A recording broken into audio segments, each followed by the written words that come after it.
mums ciemos Edijs Začs. Edij, labdien! Labdien, Arno! Nu, pastāsti, kāds ir tavs bizness, ar ko tu saskaries, kādas situācijas, nianses? Bizness ir fantastisks, es tirgoju emocijas. Super! Pozitīvās emocijas. Es esmu kopā ar brāli prātspēļu izveidotājs. Prātspēles ir erudīcijas spēle, kurā jau aizsākās tālajā 2011. gadā. 2013. gadā mēs ievācāmies fantastiskā zālē, kas bija Charleston Banket zāle, un joprojām šajā zālē darbojamies jau 11. gadsiet. Nu, lūk, par tām sajūtām, kāpēc es saku, es pārdodu sajūtas. Jo lielākā daļa cilvēku, izdzirdot vārdu prātspēles vai kaut ko tam līdzīgi, viņi domā, bet es taču nekā nezinu. Ja? Sāksim ar to, ka visu zināt nav iespējams un tas nav vajadzīgs. Atnākot uz šo spēli, spēlējot, tas ir sajūtas pozitīvās, ko tu iegūsti. Es 100% garantēt varu to, ka ja tu atnāksi ar komandu un sāksi spēlēt, tu iegūsi eiforijas sajūtu. Uzreiz jautājums komanda, no cik līdz cik ir optimāla tavu pieredze? Optimāli ir 4 līdz 6 cilvēki, bet lielākā daļa nāk pa 6 cilvēki, jo tas ir lielāks pulks, katram ir sava sfēra, un katrs var tā, teiksim, plašāk to visu aptvert. Kā es stāstu, kā tu tās emocijas iegūsi? Iedomājies, tu dzirdi jautājumu, tev nav ne mazākās saprašanas, kāda varētu būt atbildi. Un tad es saku, iedomājieties, jūs gribat atcerēties senu paziņu. Ko jūs darat? Jūs runājat kaut kādas asociācijas par viņu. Ja? Un šādi te runājot, tu nonāc, jā, pareizi, tas ir tas un tas. Tāpēc saku, runājiet savā starpā, stāstat vienalga kaut vai lielākā muļķība, kas tev ienāk prātā, šauj ārā. Tas var būt tavam komandas biedram atslēgas vārds. Šādā veidā nonākot pie atbildes, es 100% garantēju, būs eiforijas sajūta. Es to esmu gan uz sevi pārliecinājies, gan man par to stāstījuši ir vairāki spēlētāji. Tā kā tas ir viennozīmīgi. Savukārt baidīties no tā, ka tu kaut ko nezini, tas ir apmēram tāpat kā atvērt ziņu portālu un teikt, es taču nezinu, kas tur būs rakstīts. Protams, ka nezinu. Protams, labāk nevērt. Kaut ko tu zini, kaut ko tu nezini, bet vajag iet un darīt. Bet kāds tev ir apgrozījums? Cik tev tas bizness, nu, jāsaka tā, plašs, kā tu pats vērtē? Redzi, tas bizness ir diezgan komplicēts, jo būtībā apgrozījums ir ap kādiem 150 000 gadā, bet viņš ir sadalīts. Mums ir vairāk uzņēmumi, jo viens nodarbojās ar publiskajām spēlēm, tā ir biedrība, tas ir, nu, teiksim, tāds vairāk tā kā hobija līmenis, kāpēc biedrība, jo viss tā nauda, ko mēs ieņemam, viņi visi arī tur iztērējās, lai uzturētu zāli, visas nepieciešamās lietas, jā, samaksātu kādu algu. Savukārt atsevišķi priekš komerc projektiem, ko mēs rīkojam priekš uzņēmumiem atsevišķus pasākums, tur ir SIA. Un savukārt priekš online pasākumiem tur ir 3. uzņēmums. Tātad tev bez tiešā tev vēl ir pasākumi online, pastāsti, kā tas ir? Pasākumi online aizsākās tālajā 2018. gadā, kad mūs uzrunāja ārlietu ministrija un teica, ka vajadzētu uztaisīt kaut ko latviešu diasporām visā pasaulē. Sākotnēji mēs gatavojām ar viņiem kopā Eiropas dienai spēles, kur jaunieši nāca spēlēja, un arī no ministrijām daudz cilvēku spēlē pie mums publiskajos pasākumos. Un tas ir interesanti, tas ir veids, kā izzināt kaut ko, pārliecināties par savām zināšanām. Un tad radās tā doma uztaisīt online šo te. Mēs uztaisījām, nu, protams, ne bez kļūdām, kā gan savādāk. Nu, lūk, un tā arī aizsākās, un tad pakāpeniski sākām piedāvāt arī citiem publiskus turnīrus veidot tādā veidā, lai ne tikai klātienē esot, bet arī attālināt esot, tu vari pieslēgties spēlē un spēlēt. Un, kā mēs zinām, 20. gadā sākās ļoti interesants laiks, kad, teiksim, tā naudas truba no šitādas palika šitāda, jā. Un tad, principā, bija tā, ka ceturtdien tā, ka paziņoja, ka nekas vispār nedrīkst notikt. Otrdienā nākamās nedēļas mums jau bija online spēle, kuru varēja jebkurš no mājām, no jebkuras vietas pasaulē pieslēgties un spēlēt. Kāda spēle tev pašam vislabāk patīk? Man? Man Zola patīk, ja godīgi. Tu esi konservatīvs. Es esmu tāds, un, zini, es mācījos Morjāņu sporta skolā, un tad tur kojās mēs bija divi grupējumi. Viens spēlēja zoli, otrs spēlēja 1000. Un es kaut kā pieslējos vairāk pie tās zoles, un principā kopš 12 gadu vecuma zoli ir mana spēle. Un azarts. Tad tu esi azartīgs. Es neesmu azartisks, bet man patīk tā spēle. Viņa ir ļoti interesanta, ļoti gudra. Teiksim, tajos ziedu laikos, kad mēs regulāri daudz spēlējām, tad, burtiski tu izēj viens, iziet otrs, iziet, tu jau saproti, kuram kādas kārtas uz rokām ir, ja? Un tad jau tikai tāda samešana notiek. Ja? Tagad, protams, vairāk nekas tam līdzīgs nav, jo mums ir arī draugs Ivo Krumholts, kas ir liels kā piecinieku veidotājs, un tad mēs ar brāli un Ivo dažreiz uzspēlējam. Un, kā tu zini, tu spēlē zoli? Nē. Tu zini, tu esi spēlmans, iedomājies, es esmu pilnīgi pretējs. Tāpēc, ka man nepatīk kāds zaudē. Pat man nepatīk uzvarēt, tāpēc, ka obligāti kāds zaudē. Tāpēc es esmu otrā, bet es tevi saprotu. Jā, lūk, un zoles karšu spēles neatņem sastāvdaļa ir arī pareizā terminoloģija, kura nevienmēr ir publiski atskaņojama. Ja? Jā, ir daudz smagi vārdi, un tad Ivo ļoti labi spēlē, vienkārši fantastiski. Mēs brāli netik labi, teiksim tā. Un tad Ivo parasti mūs ļoti nomotivē par to, kāpēc tu izgāji tā, tev taču vajadzēja iziet tā un šitā te, ja. Neatsveram sastāvdaļa, protams, zoles karšu spēlē ir arī dzērieni, uzkodas. Jā, tas iedarās procesā. Jā, tas iedarās procesā, un pēc būtības tā ir vairāk tāda tā kā čaumu pasēdēšana un labu laiku pavadīšana. Komunikācija. Jā, jo komunikācija īstenībā, tā ir tas, kas mums to laimes hormonu oksitocīnu dod. Jā, bez viņa, bez komunikācijas, bez tā nav. Bet es sapratu, ka tev šis biznes, tas ir tā kā no hobija pārtapis biznesa. Jā, tas tā tiešām arī bija, jo sākotnēji domājam, vai kaut ko tādu uztaisam. Davai uztaisam. Mēs pat iedomāties nevarējām, ka mēs esam nodibinājuši veselu kustību. Jo, ja tev no dažiem desmitiem cilvēku spēlē pēc tam 1000, tad tā ir kustība. Un mēs esam priecīgi, ka mums veidojās arī konkurējoši uzņēmumi, kas to taisa. Jo tas ir dzinulis uzreiz. Tas ir viennozīmīgi dzinulis, un tas nozīmē, ka mēs esam uz pareizā viļņa. Ja, un šī konkurence man patīk. Es konkurentus saucu vairāk tā kā par partneriem, jo kā es to redzu, kā mēs ar brāli to redzam. Ja? Tātad ir noteikts pulks ar cilvēkiem, kas spēlē. Viņi spēlē pie mums, spēlē vēl kaut kur. Parādās jauna spēle, viņiem atnāk jauni spēlētāji. Daļa no mūsējiem uzzina, ka tur ir kaut kas jauns, viņi aiziet tur paspēlēt. Mēs kopā lielāku sabiedrības loku veidojam, kas šādi te izklaidējās, intelektuālo izklaidi veido. Un pēc būtības, kas tas ir? Cilvēks savācās pie galda. Viņi izmanto tikai un vienīgi savas komandas biedru zināšanas. Tātad, ko viņi iegūst? Iemācās savstarpēji komunicēt, uzlabojās komunikācija. Komandas darbs. Jā. Komandas darbs, līderība, ja? Uzņemties atbildību, kad tu pastāvi uz to, ka tā ir pareizā atbilde, nevis cita. Ja? Un šī te sajūta, ka tu no galvas, kas ir liela miskasta, kas ir pilna ar visādu informāciju. Ir tīpaši tagad. Tas ir jebkurā laikā. Tu spēji izvilkt ārā vajadzīgās lietas, jo redzi, galvā, es to reāli uzskatu par miskas, tāpēc, ka tur ir visas zināšanas, kas tev ir bijušas, kurš tu esi ieguvis, ko tu esi izsacinājis, vēl kaut ko, tas viss ir samests iekšā.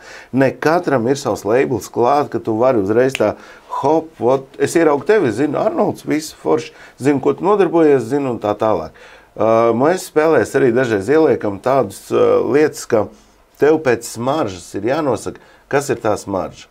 Tev galvā ir, teiksim, labels tātad avene, viņi izskatās šādi, garšo šādi, smaržo šādi, uz tausta viņi ir tāda, ja. Nākamajā tur atvasinājumi ir no viņu var ievārījumu, kompatiņu, taisīt dzērienu, vēl kaut ko. Paņem nost, atstāja tikai smaržu. Smaržu es atpazīstu. Bet kas tas ir?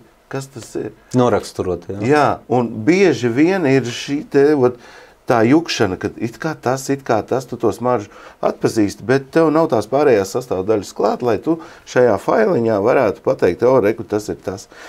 Smaržas, kuras mēs izmantojam, tās ir ko vīnziņi, kad viņi mācās. Jā, jo viņi iemācās atšķirt tās smaržas, un tāpēc ir, ka tu pasmaržo vīnu, tu vari pateikt, kādas tur tās garšas, smaržas, notas, nianses, visas ir. Tad tev šī spēle pat varētu būt tīri praktiska tiem, kas ir pārtiks nozarē, parfimērijas nozarē un vispār, kas ir kosmetiku ņemās un kam tas diezgan būtiski. Arī, jā, jo tas ir viens no aspektiem, jo pārsvarā tas, ko mēs piedāvājam, ir, ka cilvēks pārbauda savas zināšanas par kaut kādām noteiktām lietām. Var atklāt sev kaut kādas jaunas nianses sevī? Protams, viennozīmīgi. Jo cik mēs ar cilvēkiem esam runājuši, ka es izstāstīšu piemēru. Mums ir kino rauns. Jā.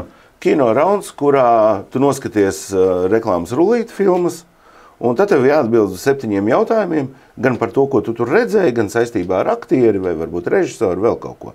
Ja? Un cilvēki saka, ka paspēlējot kādu laiku, viņi konstatējuši, ka viņi vairāk pievērš uzmanības kaut kādām niansēm. Ja? Viņi saka, mīnus ir tāds, ka tu aizies uz kinoteātri, noskaties rullīti, un tev jau automātiski tu jau kaut ko esi piefiksējis. Bet no otras puses, jā, tu sāc pievērst uzmanību niansēm, un ikdienas dzīvē tas nodara, jo, kā mēs zinām, nianses ir ļoti svarīgas. Protams. Nu, lūk, ir arī tādi raundi, kur ir secinājums, tu apskaties uz visām atbildēm un padomā, kas tam visam kopīgs ir. Ir, teiksim, kur jautājums ir sadalīts savādākās kategorijās, un tev ir jāizdomā, kas tad tas ir. Piemērs. Es tev tūlītās uzdošu jautājumu. Tātad, nosauc zinātnieku, kurš 1687. gadā rožu dzimtas auga ietekmē sarakstīja vienu no ietekmīgākajiem darbiem zinātnes vēsturē. Nenosaukšu. Un tagad sadalīsim to kategorijā. Tātad mēs zinām, kā ir darbs, kas ir ļoti ievērojams. Tātad mums ir jāsaprot, kas ir tas rožu dzimtas augs, kas varētu ietekmēt kādu zinātnieku. Sākam domāt, kas tad, jo šis ir ļoti populārs fakts. Rožu dzimtas augs ir ābele. Ābele, ābols. Nu, tad ir tālāk automātiski Ņūtons, jā. Un redzi, reku tev ir atbilde, bet šādā te kompānijā mēs šito te runājot, jā, ir kaifīgi sajūta. Ir. Jāsaka tā, tu māci cilvēks atrast algoritmu, pēc kā var izskaitļot. Jā, bet redzi, šeit ir arī tas, ka tev saprotam lieta savādākā kategorijā ir pārvērsta. Citā leņķī. Jā, citā leņķī. Un tas arī ikdienā tev pēc tam māca paskatīties uz daudzām lietām no citas puses, citā kategorijā, caur citu prizmu. Un tagad, kad tu to iemācies, tu pats sevi attīsti. Jā, tas ir praktiski, tu dresē māci savu zemapziņu, ielikt pareizo programmu, pēc kuras pēc šī algoritma tu jau atrodi risinājumus. Es šādā skatā to nebiju pateicis. Man atkal psihologa kretīnisms, zini kā, tāpēc, kad zemapziņā. Tas ir zemapziņas algoritms, tu piespied zemapziņu strādāt, pacelt failus un iestrādāt programmu algoritmu, pēc kura viņa tālāk rīkojas. Nu, lūk, un savukārt šis te veids, ka tu to dari, tev rada patīkams sajūtas. Vai arī cits piemērs tev izstāstīšu. Arī ir jautājums, un neviens nezina, jānosauc kāda persona. Ja? Un tad arī viens zina, ka tā persona, pieņemsim, tur ir filmējusies tajā filmā. Cits atkal zina tās filmas režisoru. Cits atkal zina pateikt, bet tur taču bija tā aktrise. Un tas 5. viņš saka pareizi, tas ir šitas te. Komandas darbs, tu izveido to ķēdi apkārt tam jautājumam, un gala rezultātā tu nonāc pie risinājuma. Jā, bet es tev uzreiz arī kā psihologs pastāstīšu. Tev arī būs interesanti, kad mūsu zemapziņas spoguļu neironiem ir saslēgts. Un kāpēc pie viena galda sēžot, teiksim, notiek tas, ka cilvēki met ideju, otram zemapziņa pieslēdzas, un tiek ģenerēts tieši spoguļu neironi, teiksim, un zemapziņas tiek saslēgts, tā kā internetā un kopīgas prāta spēles arī novad pie prāta vētras un pie atbildes un risinājuma. Fantastiski, klausies, Arnold, paldies. Es šitā te to nebiju padomājis. Nē, labi, psiholoģija ir šī pētījuma. Psiholoģija ir smalka lieta, to mēs zinām. Jā. Kādi interesanti gadījumi? Interesanti gadījumi. Tā, ļauj padomāt. Tepatās burtiski nesen. Tātad spēlē bija ielikts pantiņš no dziesmas un bija jāuzraksta grupas nosaukums. Un man spēle 2 daļās ar pārtraukumu, un tieši pirms pārtraukuma vienā komandā viens cilvēks dzied šīs dziesmas piedziedājumu. Es domāju, forši būs. Cilvēks zina, labi. Notiek tas rauns, kurā viņam jāatbild ir pēc pārtraukuma, un viņi atbild nepareizi. Es saku, Juri, kā tā? Viņš tāds dievšēlīgs. Es zinu to dziesmu, bet kaut kā nesaslēdza kopā.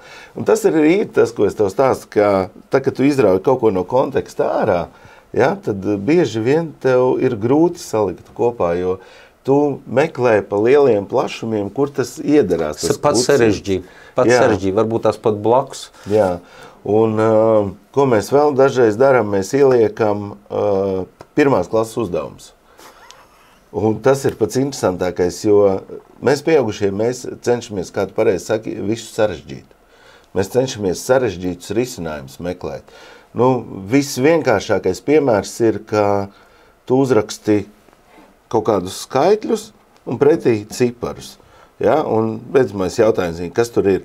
Un tur ir tik primitīvi, ka tev vienkārši ir jāsaskaita, cik aplīši ir šajos skaitos, tur 8, 2, 9, 1, 6, 1, ja? Bet tādi skaitļi sarakstīt. Primitīvi vienkārši. Bērnam 1. klasē. Bet, kad tu esi pieaudzis, tu sāc meklēt kaut kādus tur algoritmus, kaut kādas saknes vilkt, Fibonacci skaitļus, vēl kaut ko, ja, loģiskās ķēdes. Slēpto nodomu, jā, bet, viltību. Bet reāli tur viss ir ļoti vienkārši. Vai arī tas, ka Indijā tas ir 1,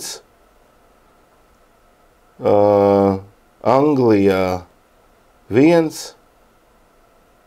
cik ir Igaunijā? Arī 1. Nē, 2. Iburti. Jā, skaidrs. Jā, bet šie ir tie 1. klases uzdevumi. Un bieži vien, es saku, cilvēku uzķirās, bet tas ir jautri, tas ir interesanti. Kas attiecās korporatīvajā vidē, kur mēs taisām pasākums, tur tie ir sadalīti nedaudz sarežģītāk. Tātad viens variants ir, kur mēs veidojam izklaidējošos pasākums. Tas ir paredzēti, lai vai darbinieki vai klienti izklaidētos. Šo sestdienu, 28. Jā, mēs sadarbībā ar Spici būsim Spicas ģimenes dienās, un tur 2 stundu garumā arī būs tādas nelielas minispēles. Jautājumi visi sagatavoti ir vai nu par Spici, vai nu par veikaliem, kas tur ir. Respektīvi, staigājot pa veikaliem, tu vari atbildēt uz pilnīgi jebkuru jautājumu, kuru mēs uzdosim. Tā kā iespēja tikt pie balvas. Tas ir viens variants, jā, kā klients izklaidēt. Ar Apollo kino mēs ļoti labi strādājam, ir speciālie seansi, kur pirms filmas ir jautājumi gan par atbalstītājiem, gan par šo te filmu, par filmas vēsturi, ja tā ir kaut kāda nākamā daļa, vai, teiksim, par tiem aktieriem, kas tur ir, režisoriem vai par sižetu. Respektīvi, cilvēks, kas nāk uz filmu un kurš jau zina apmēram, kas tur ir, viņš jau ir painteresējies par background, teiksim. Un teikšu godīgi, no Apollo mēs esam saņēmuši ļoti labas atsauksmes, ka šie seansi ir viena no vislabāk apmeklētajiem. Jā, tad klients ir apmierināts. Jā, klients ir apmierināts, jo tas ir interesanti. Cilvēkam tieksme pārbaudīt savas zināšanas ir vienmēr bijusi, ir un būs. Vienīgi ir tas, ka pārvarēt tās savas bailes, jo, kā mēs esam novērojuši uzņēmumos, tad bieži vien priekšniecība negrib piedalīties, jo priekšniekam ir bail parādīt, ka viņš kaut ko nezina.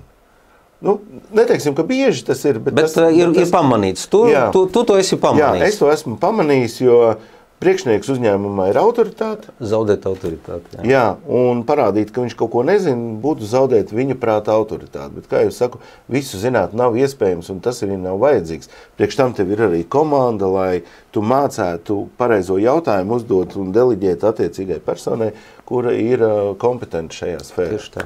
Tieši tā. Lūk, tātad izklaidējošie uzņēmumiem. Nu, un tad vēl viena svarīga lieta, ko mēs aizsākām Covid laikā, tas ir spēle pēc apmācībām. Jo online bieži vien cilvēki šīs apmācības nevienmēr skatās un klausās tā kā vajag. Savukārt zinot, ka tev pēc tam būs tests, pārbaudījums, kā mēs ar HR-istiem runājam, tas paaugstina tavu stresa līmeni. Jā. Savukārt zinot, ka tev būs spēle, kurā būs jautājumi, par kuriem mēs šobrīd runājam, šis stresa līmenis ir zemāks. Kā rezultātā darbinieks, pirmkārt, viņš pats brīvāk jūtās, viņš daudz labākus rezultātus parāda, un ne tikai parāda, bet viņam tas arī daudz labāk atmiņā paliek, jo arī atkārtošana ir zināšana māte, kā mēs zinām. Un uzņēmuma vadība ir priecīga par to, ka viņam ir kvalificētāks darbinieks. Savukārt šo te informāciju mēs pēc tam apkopojam, nododam darba devējiem un sakam, lūk, šeit tur Jānis labi zina to, bet viņam vajadzētu piestrādāt pie šā te, un mēs vienmēr uzsveram to, ka nevis viņš ir jānobar, bet vienkārši jārada apstākļi, kur viņš šīs te papildu zināšanas var iegūt, lai būtu tas kvalificējums vajadzīgais. Jo radīt lieku stresu, cilvēks, kā mēs zinām, stresā viņš sāk aizmirst ļoti daudz lietas. Aizmirsīs par to, ko zināja. Jā, aizmirsīs to, ko zināja, un radīsies sevī šaubas, nepārliecinātība un kritīs darba ražīgums, kas atkal nav. Stress paralizē. Jā. Saki man, kur un kā ar tevīm tie, kas noskatīsies un gribēs sazināties, kā tevi atrast? Vienkārši prātspēles Facebook lapā ir visa informācija par visiem pasākumiem, ko mēs darām. Turpatās arī var droši uzrakstīt.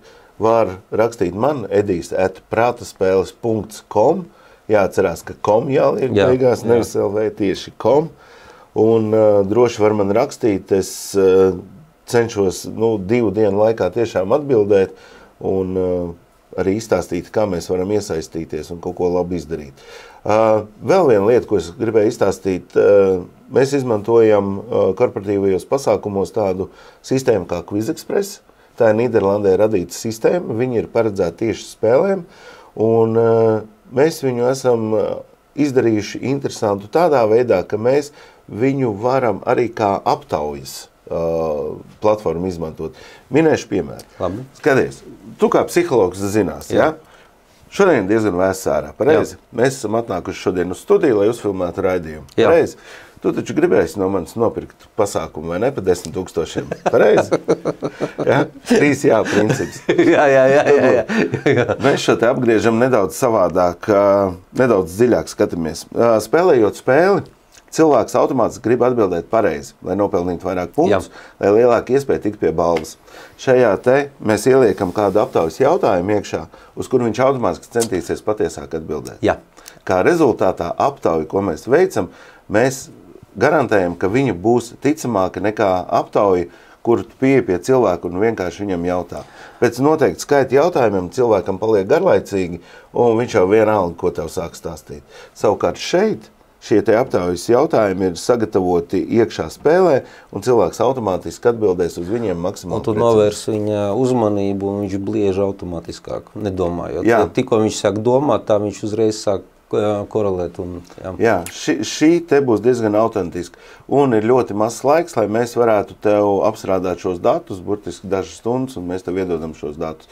Pie tam, ka mēs varam līdz 10 000 cilvēku vienlaicīgi aptaujāt. Skaidrs. Šādā veidā. Tu esi konkurencei skaidrs? Mēs neesam, jo mēs darbojamies ar dažādām metodēm, bet vēl kas ir interesanti, šajā visā tu vari iekļaut iekšā arī savus mārketinga vajadzībām izmantojamos jautājumus, jo redzi, nevienmēr jautājums arī iedalās. Viņš ir ne tikai tāds, kurā pārbauda tavas zināšanas, bet var uztaisīt jautājumu, lai viņš tev liek par kaut ko aizdomāties. Jā. Ja? Tātad man nav svarīgi, vai tu atbildēsi pareizi vai nepareizi. Man ir svarīgi, lai tu aizdomājies par kaut kādu konkrētu lietu. Lai tu sev uzdod jautājumu. Lai tu sev uzdod jautājumu, lai pēc tam tev ir tēma, par ko parunāt un padomāt. Jebkurā gadījumā visas šīs spēles, ko mēs veidojam, lai arī viņi ir viegli izklaidējoši vai kāda, kompānijai pēc tam būs jebkurā gadījumā tēmas, par ko runāt. Notiek spēle beidzās. Cilvēki, ja arī viņi ir nepazīstami, viņi var savā starpā atrast kaut kādus saskarsmes punktus, viņiem būs par ko runāt, kā tu to zināji, kā tu to nezināji. Ja? Ļoti labs piemērs bija mēs rīkojām spēli vienam uzņēmumam, un mēs speciāli sadalījām komandās. Mēs varam gan individuāli, gan komandās, tā, lai ir iekļauti ne tikai savstarpēji pazīstamie, bet arī no dažādiem departamentiem un tā tālāk. Un lūk, kā mēs pēc tam feedback dabūjām no HR, kā apkopēji, kuru iepriekš cilvēki ļoti, neteiksim, ka necienīgi, bet nepievērs viņai pat tik daudz uzmanību. Tagad viņai pievērs vairāk uzmanību, tāpēc, ka šajā spēlē viņa parādīja, ka viņas zināšanas ir diezgan lielas. Un tādā veidā pārējie saprata, ka, come on, tas nav tukšs cilvēks mums blakām. Tas ir interesants cilvēks, ar kuru var arī parunāties un uzzināt kaut ko jaunu. Nu jā, sādāk viņi redz bezpersonisku cilvēku apkopēju, ja, bet izrādās, ka viņi nevis vienkārši apkopē, bet viņa personība. Jā. Un uzreiz mainās attieksme. Tieši tā, tieši tā. Un arī šajās spēlēs cilvēki tad izveido arī kaut kādas kopējas domu biedru grupas uzreiz, paskatās uz kādu citu kolēģi savādāk, piedod, tas ir komandas stiprināšana. Bet, diemžēl, arī uz citu paskatās, ka mau vecī, tu taču tik gudrs esi, un tagad tādas lietas nezinu. Nu labi, ne bez tā, bet kā jau es teicu, visu zināt, nav iespējams, un tas arī nav vajadzīgs, tieši tā.